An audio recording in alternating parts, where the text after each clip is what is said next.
हाय, नमस्ते, सलाम। कुछ मीठी सी बात मेरे दोस्तों के साथ। आज की कहानी का शीर्षक है कोई देख रहा है। एक मुसाफिर ने रोम देश में एक मुसलमान लुहार को देखा। वह लोहे को तपाकर लाल करके उसे हाथ में पकड़कर वस्तुएं बना रहा था। फिर भी उसका हाथ जल नहीं रहा। ऐसा देखकर मैं अचंभित सा हो गया। यह देखकर मुसाफिर ने पूछा, भैया, यह कैसा चमत्कार है कि तुम्हारा हाथ जल नहीं रहा? लुहार ने उत्तर दिया, इस नश्वर दुनिया में मैं एक स्त्री पर मोहित हो गया था और उसे पाने के लिए सालों तक कोशिश करता रहा, परंतु उसमें मुझे असफलता ही मिली। एक दिन ऐसा हुआ कि जिस स्त्री पर मैं मोहित था, उसके पति पर कोई विपदा आ गई। उसने अपने पत्नी से कहा, मुझे धन की अत्यधिक आवश्यकता है। यदि उसका बंदोबस्त ना हो पाया तो मुझे मौत को गले लगाना पड़ेगा। अतः तुम कुछ भी करके, तुम्हारी पवित्रता बेचकर भी मुझे कुछ धन ला दो। ऐसी स्थिति में वह स्त्री, जिसको मैं पहले से ही चाहता था, मेरे पास आई। उसे देखकर मैं बहुत खुशी हुआ। सालों के बाद मेरी इच्छा पूर्ण हुई। मैं उसे एकांत में ले गया। मैंने उससे आने का कारण पूछा तो उसने सारी हकीकत बताई। उसने कहा, मेरे पति को धन की बहुत आवश्यकता है। अपनी इज्जत व शील को बेचकर भी मैं उन्हें कुछ धन ला देना चाहती हूँ। क्या आप मेरी कुछ मदद कर सकेंगे तो आपकी बहुत मेहरबानी होगी। तब मैंने कहा, थोड़ा धन तो क्या, तुम जितना भी मांगोगी मैं देने को तैयार हूँ। मैं काम अंध हो गया था। मकान के सारे खिड़की दरवाजे मैंने बंद किए।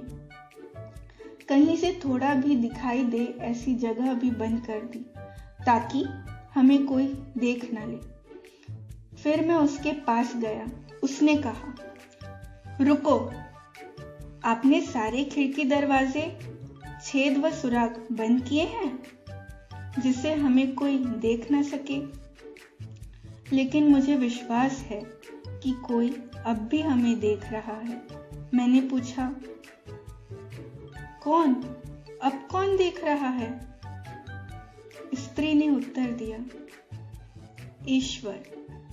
ईश्वर हमारे प्रत्येक कार्य को देख रहे हैं। आप उनके आगे भी कपड़ा रख दो ताकि आपको पाप का पश्चाताप ना करना पड़े। उसके ये शब्द मेरे दिल के आर पार उतर गए। मुझ पर मानो हजारों घड़े पानी धुल गया। मुझे कुदरत का भय सताने लगा। मेरी सारी वासना चूर चूर हो गई। मैंने खुदा से माफी मांगी और अपनी इस दुर्वासना के लिए बहुत ही पश्चाताप किया। परमेश्वर की अनुकंपा मुझ पर हुई। भूतकाल में किए हुए कुकर्मों की माफी मिली। इससे मेरा दिल निर्मल हो गया। मैंने सारे खिड़की दरवाजे खोल दिए और कुछ धन लेकर उस स्त्री के साथ चल पड़ा। वह स्त्री मुझे अपने पति के पास ले गई। मैंने धन की थैली उसके पास रख दी और सारी हकीकत उसके पति को सुना दी। उस दिन से मुझे प्रत्येक वस्तुओं में खुदाई नूर दिखाई देता है। तब से अग्नि, वायु व जल मेरे अधीन हो गए हैं। दोस्तों, ये बात तो सच ही है। हम हर किसी से हर चीज छुपा सकते हैं, बट दो लोग ऐसे हैं जिनसे हम कुछ नहीं छुपा सकते। पहला तो हम स्वयं ही ऐसे इंसान हैं जो हम कभी स्वयं से कुछ भी नहीं छुपा सकते, और दूसरा वो ईश्वर, हम उनसे कुछ नहीं छुपा सकते। आज की कहानी यहीं समाप्त हुई। अब आप लोगों से इजाजत चाहूंगी। कहानी अगर आप लोगों को पसंद आया हो तो वीडियो को लाइक करें, कमेंट करें, चैनल को सब्सक्राइब करें। मैं फिर आप लोगों से मिलूंगी अगले दास्तां के साथ। तब तक के लिए स्वस्थ रहें, मस्त रहें, खुश रहें और मुस्कुराते रहें। जय हिंद, जय भारत।